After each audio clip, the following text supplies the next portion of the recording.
Hello, and welcome to your first lecture in the Introduction to Programming course. Today, we'll talk about some of the background material that we need to know in order to start programming. Okay, specifically, we'll talk about what programming is. Okay, what programming is. What is a program? What is a program? We will talk about very briefly hardware and software. And in the software, we'll talk about the different types of software, different types. We will talk about how a computer executes a program. So we'll talk very briefly about program execution. Uh, we will talk about algorithms. Okay, and this all relates to algorithmic thinking. Okay, and we will see how to write algorithms. Okay, how to write algorithms. Okay. Now, what is programming? Okay. In the simplest terms, programming is teaching. Okay. It's essentially teaching the computer to do something, teaching the computer to perform a task. Okay. That's the simplest definition of programming. Now, computers, as we know, can do a lot of things, right?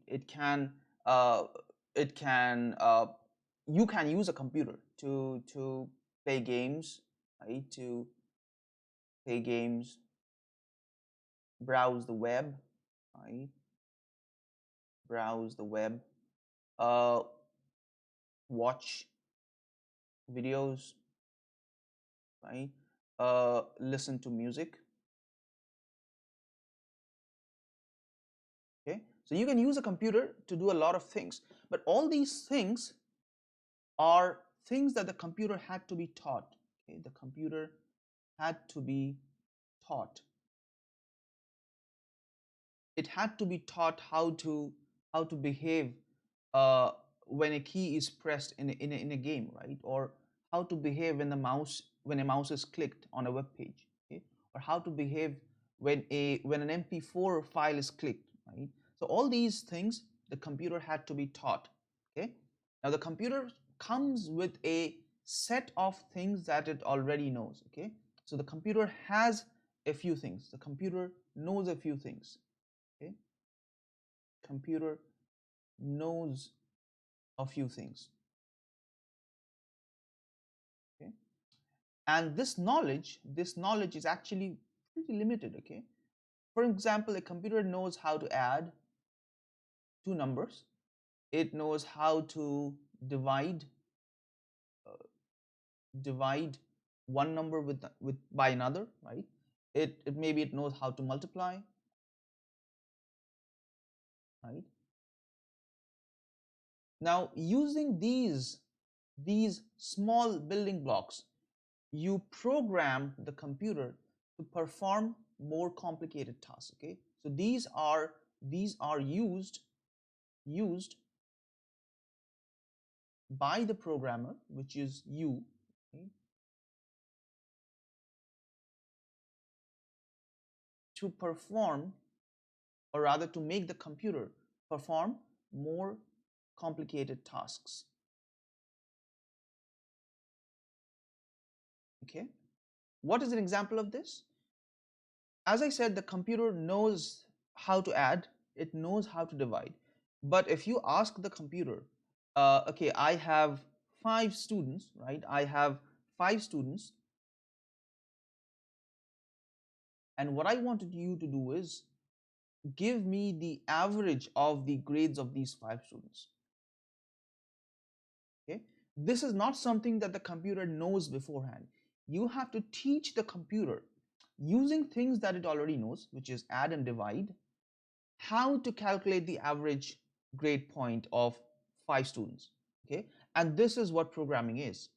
Okay, now one of the things that we will learn in this course is the concept of computational thinking. Okay,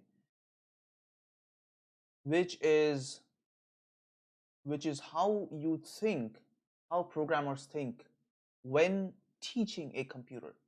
Okay, and the idea is that a computer has a very well defined set of operations that it can do.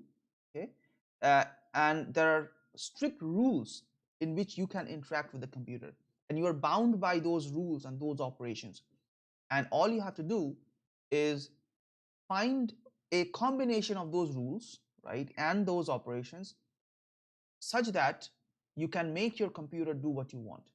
Okay, we learn more about computational thinking throughout this course, and it'll become more clear as we move on and talk about the concept of algorithms, okay, which is in one of the next slides. Okay, so the next topic we'll talk about is what is a program. Okay? And in the simplest terms, a program is a recipe. Okay? It's a set of instructions. It's a set of instructions that you provide to the computer. Right?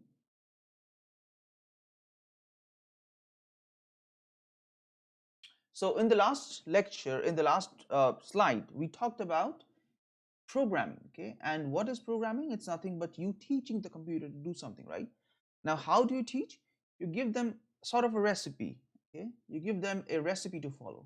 Okay, so for instance, uh, a computer.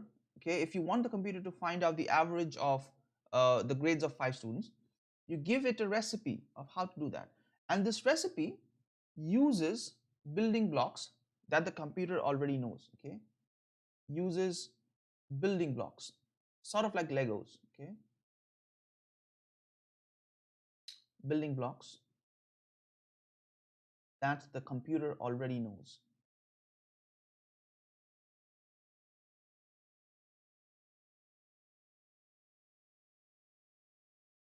Okay, for instance, the computer knows how to add, it knows how to divide.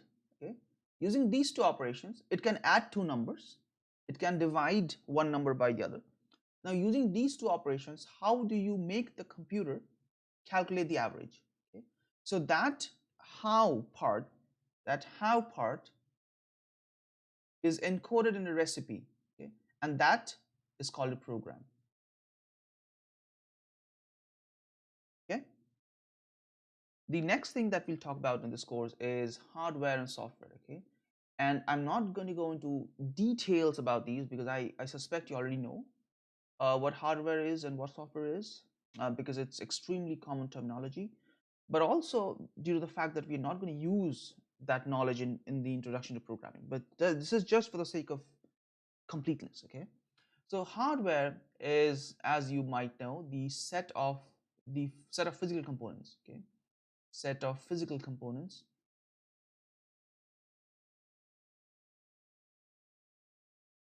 that make up the computer, right? That make up the computer. Okay, so what are these physical components? I'm not going to go through each and every component, obviously, but I'm going to group them. Okay, and the groups are as follows. The first one is CPU, central processing unit, which is like the brain of the computer, and this is where the knowledge that I talked about is stored. Okay, how to add, how to add, how to divide, how to multiply. Okay, all these knowledge are stored, are encoded in CPU. Okay, the second part is memory.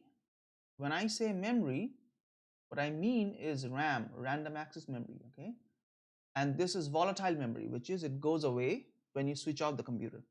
And this memory is stored as sort of is used as sort of a staging area. Okay, staging area, staging area,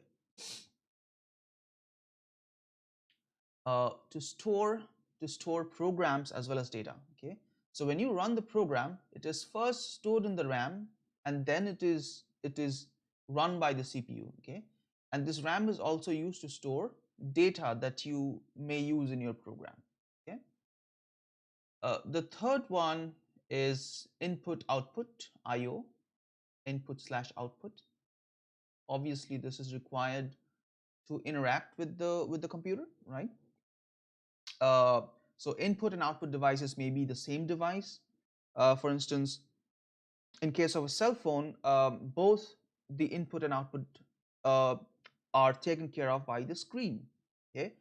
In case of a desktop PC, for instance, your input device would be your keyboard and mouse, and your output would be screens and speakers, and printers, and so on and so forth. Right.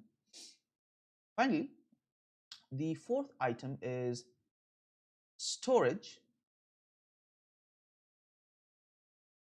The fourth item is storage, which is secondary storage. Okay, I'll just say uh, secondary storage, and that includes things such as hard disks, hard disk drives, solid state drives, USB drives. Okay, so if I say storage, I would mean secondary storage. If I say memory, I would mean RAM. Okay. Okay, now what is software? Simply put, the software is the set of all programs running in a computer.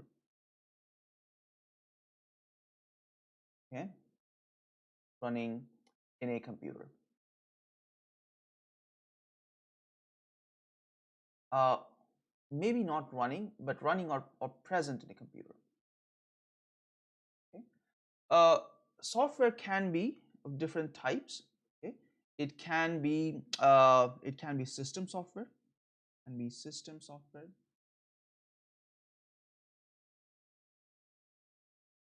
which consists of programs that are used uh, in the core operating system. Pretty much the operating system is system software. Okay, uh, it also has application software.